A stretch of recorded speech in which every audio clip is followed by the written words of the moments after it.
In this tutorial, I'm going to look at laying down a basic looping walk cycle.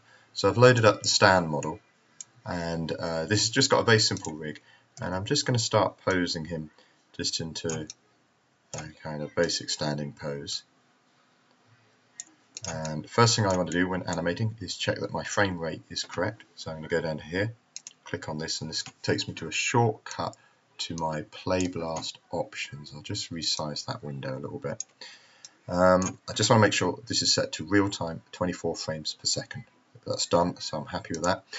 Then I'm going to change the range of my time slider here. So I'm going to start it at 0, like so, and I'm going to make it, I'll say 32 frames.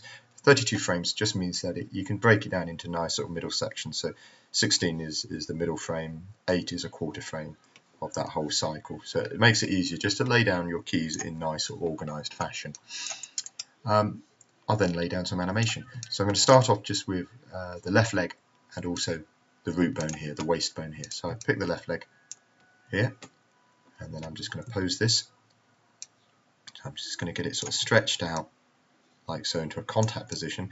Then I'm just going to hold shift and select the waist as well, and then just drag it all down so his heel is on the floor like so. So I'm kind of happy with that. I'm going to press S to key that, then I'm going to go to frame 32 and key it again.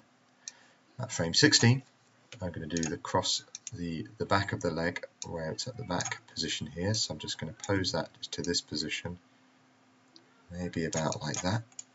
Let's get the toe down as well. So I'm just going to adjust the toe roll like so, and I'll lay that down. So we've got this at the moment. If I play back this animation, it just goes like so. Okay, just want to add a few extra frames in. So I'm going to do at frame 3, I'm going to have the foot flat to the floor. So it's like it's rolled on its heel. It's just gone flat to the floor like so. Key that. And then at frame, this midpoint here, I'm going to do like the crossover frame. So just have it just a slightly bit more up in the air. I'll straighten that toe like so. So like so. So we've got something like this now. Okay, and you can see the foot sort of sliding through the floor a bit here, so we're adding an extra key just to get rid of that, this point here. So what I might do at this point is just make this a flat to the floor animation curve. Again, straighten that toe like so. So it's doing that, then up to that position. So these are just basic keys. I don't want too many keys at this point, just because I want to be able to edit them quickly. The last thing I'm going to do is, you can see this point here, where this foot is placing, I want over the next 3 frames this to sort of roll. As the heel comes down, this sort of does a bit of a toe roll. So I'm just going to pose this slightly like that. I'm just going to check that works okay. It's just moving about a little bit, so I'm just going to tweak that. That would do. So let's have a look at that.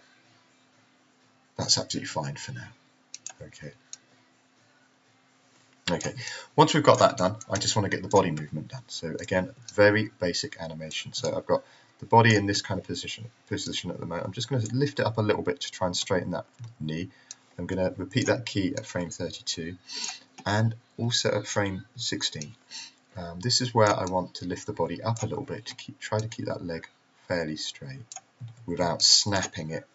So I just want about like that. And again, at a frame, I think 24 is the other sort of quarter part of the cycle, so at that point there. So we should have something looking like this now. Okay, I'm not doing any kind of sideways movement at the moment. I would recommend that. Obviously, I'm working almost 2-dimensionally at the moment. So once we've got that, we can look at copying the animation over to the right leg. At the moment, because we've been pressing the S key, we've keyed every single channel. But we don't want to copy the X translate over, because if we copy the X translate over, this leg, when we copy the animation, will try to be in this position here, so the leg will cross over and try and be in exactly the same position as this leg. If we don't copy the X translate over, it should do the animation over here. There's a couple of ways we can do that. We can either right click here and just delete selected, and that will just delete any keys off the X translation, or we can go edit, delete by type static channels, and that will delete any keys that are just not doing anything. Now it seems to think that the translate X is slightly doing something, so obviously I dragged it about slightly in the X translation, so I am going to have to manually just go and delete selected like so. Now if I've got this foot selected, I go to Edit, Keys, and Copy Keys. Select the other foot, and go Edit, Keys, and Paste Keys. And you can see that's pasted those keys onto that. And because that hasn't copied the X translation across, you can see it's absolutely fine. Like I said, we're working very kind of two-dimensionally at the moment. We're not putting any kind of X translation, any kind of wobble, which you do need. This is just a quick way of laying down some basic keys and show you some core tools in Maya. Next thing we want to do is, obviously that's not a good walk cycle. We need to offset that right leg to about 16 frames. So it's doing the kind of opposite. But we also need the animation to keep looping, because at the moment there's only keys between 0 and frame 32. So if I move these keys along, there's going to be nothing between 0 and 16. So this is where we look in the graph editor. So I go Windows, Animation Editors, and Graph Editor. I bring this up, I just press A to frame everything. And what I want to do is I want to make this animation keep looping. So this is all the animation keys on X, translate Y, translate Z, sorry, and rotate X. If I just select these and I go View, Infinity, it shows me what the animation is doing outside of those keys. And at the moment, absolutely nothing. But then if I go Curves and I do Pre-Infinity Cycle, you can see it cycles it before the keys. And if I do Curves and Post-Infinity Cycle, it cycles it after them as well. So it will keep on playing those animations. So if I now drag my time slider, I just move this out of the way, I drag my time slider to frame 16, this is where I want this loop to start for that right leg. So I drag them all, make sure I'm in move mode, so press the W key, hold the shift key down, the shift key will stop it moving up and down, or you can just lock it to any axis, and then if I press the mouse wheel and just middle drag this left to right, you can see I can move those keys around. If you don't press the shift key down, look, you can just drag it all over the place. I don't want to do that. I don't want to change the values, which is the verticals on the axis. I just want to change it on the horizontal. So look, I've put the time slider here so I can see where I need this cycle to start, and this is at this point. So I can close down the graph editor now, and we should see that that's offset the animation of that right leg. So we've got a real basic walk starting there. Okay, what I'd like to do now is put some arm movement on him. So I'm going to do this very quickly. I'm going to pick that bone there. I'm going to pick that bone there. I'll just press Q to get rid of the manipulator tool. I'm going to hold Shift down and pick that bone there, and that bone there, that bone there, and that bone there. So I've got the 6 bones selected, 3 bones on either arm chain. Then at frame 1, we want the arms to swing the opposite way, but I'm just going to key these quite quickly and then do the offset again. So press E to rotate. I'm going to highlight this rotation value here. I think that's the Y rotation. And then I'm just going to rotate them back. I'm middle dragging to rotate this without having to drag the manipulator tool. If you've got an axis selected and you just drag, press the mouse wheel, you can drag anywhere on the screen. So I'm going to key that there at frame 0. Same at frame 32. And at frame 16, I want this arm forward, like so. So we've got something like this. Okay. Next thing I'm going to do is make those curves infinity again. So another shortcut to the graph editor is this one here, this little icon here. Look, if I bring that up, it just splits the screen. Press A. Again, we can see those infinity curves because infinity's turned on for everything now in the graph editor. So I just want to go curves, pre-infinity cycle, and curves, post-infinity cycle like that. And then move it to frame 16 again so I can see the effect of this. Deselect this arm because I just want to offset these ones. And select those, make sure I'm in move mode, press W, shift, middle drag to that point there. You can see the arm moving as I offset those keys. So now hopefully this arm should always swing forward as the same leg on the same side goes backwards. So we've got something like that so far. So very quickly. Now so far I call it extrapolated these curves. When you turn on that infinity, we call it extrapolating the animation curves. It's a nice long word. I'm just going to do it for this one as well. See, I've done it on that foot. This goes infinity. It just means that we can muck about this animation a bit later on, and the animation will just keep looping. Otherwise, if we extend the cycle of the animation, suddenly you'll find certain bits of the rig will stop animating because it's not keyed. So I'll just go curves, pre-infinity cycle, post-infinity cycle, and I'll also do it for the body movement here. We can just see there's that up and down movement. So curves, pre-infinity cycle, and curves, post-infinity cycle. So we've got some basic keys down on our character, like so. Next thing I want to do is start to put some kind of lateral movement in.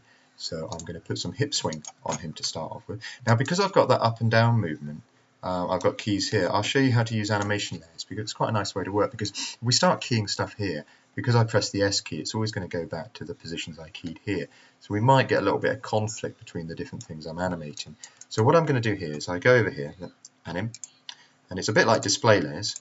And whichever I've got the whichever selected object you've got, you can add a animation layer, not a display layer. So if I click on this little icon here, it shows the base animation, which is those keys I laid down earlier. And you can see it's got a dot on each one, which means it's got association with each of these layers, but the green one is the live one. So animation layer 1 is now live, and you can see I've got a nice blank time slider. So that means I can lay down keys and it won't conflict with the others. So look, I'm going to quickly rotate this. What have I done? I put it about -15. I'm going to try and get this kind of neat and correct to start with. Obviously, proper walk cycles are not symmetrical. You want to get a lot of sort of symmetry in them.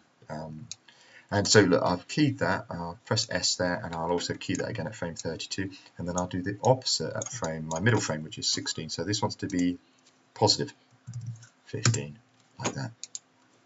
And I'll key that there. So we've got this now. It does a little wobble left and right.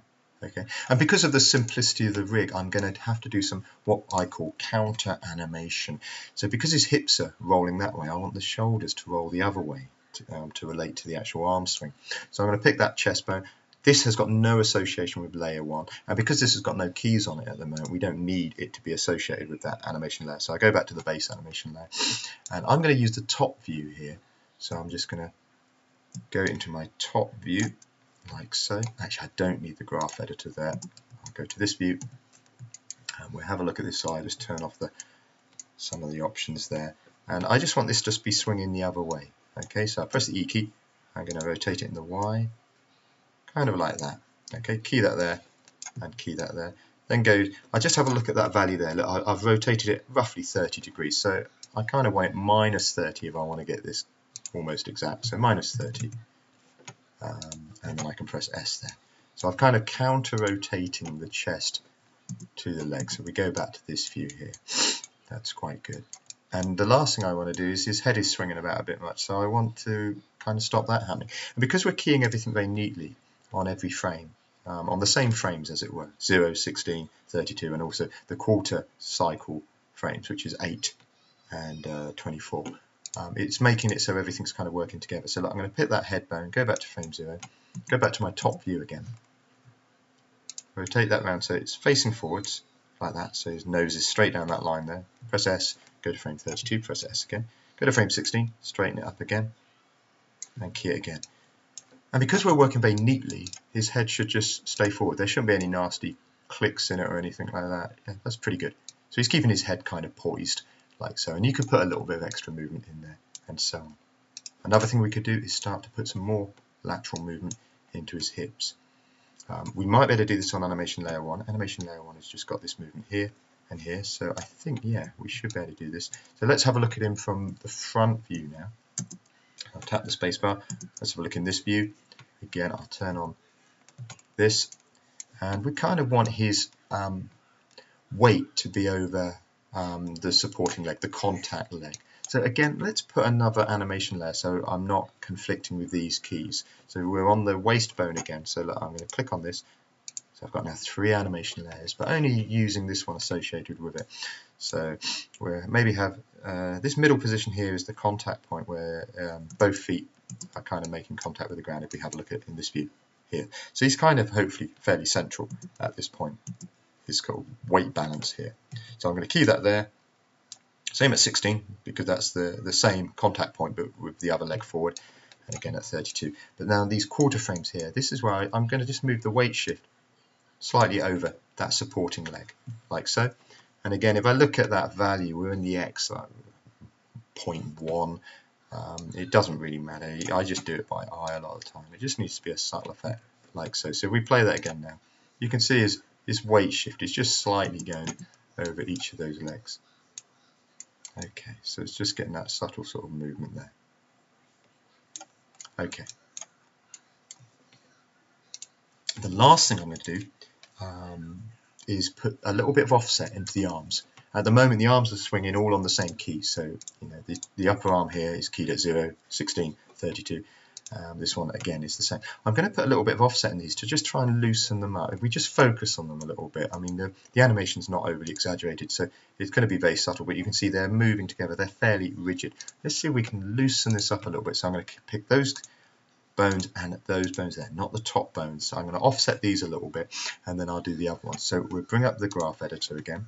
I'll press A to frame everything, and I need to just highlight these. So I'm going to clicking on control so I can see all of these.